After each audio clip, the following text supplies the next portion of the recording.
Hello everyone. This week I'd like to introduce this idea, if you haven't heard of it before, of the long tail. So the long tail is something kind of like the bell curve that you might have heard of, but it's just a different way of displaying the bell curve essentially. And what it is a power law graph, which shows essentially a popularity ranking.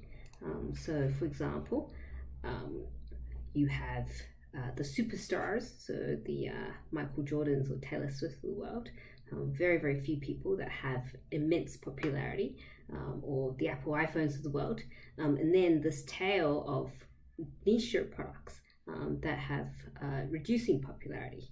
The long tail is this idea in marketing that sure, you've got the superstars, but you've also got all these independent or like niche products that added together are actually the same or larger than the market share of these superstars, if you like.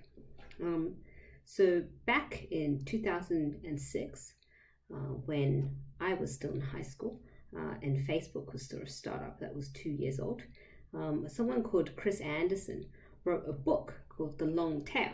And it was this idea that the reason why these products basically don't have a mass audience or can't get a mass audience is because it's very, very expensive in the pre-internet era to have a mass audience. You need to spend millions and millions and millions of dollars in marketing in order to get that awareness and popularity. However, the internet is a leveling force, which means that all these smaller niche products start all of a sudden getting the audience that they've always maybe deserved. So as an example, I've got Air Jordans over here back in the 80s, in the pre-internet era, that just had massive popularity and made Nike and Michael Jordan a superstar and immortalized it basically. Fast forward to today, and I ran this Google search just yesterday. You've got niche products like Jordan X, Dior, Air Jordan 1 high sneakers that you can get for the bargain price of $30,879 plus $10 of delivery. Now that has a mass market, if you like anyone with an internet connection. And I think all I googled was like custom Air Jordans, can basically see this product, know it's available, click onto it, be marketed to it, and then think about whether or not they want to pay $31,000 for it. So that's the idea of the long tail. What people didn't think about or project forward, this was hypothesized, but the consequences weren't fully felt, was that supply creates demand.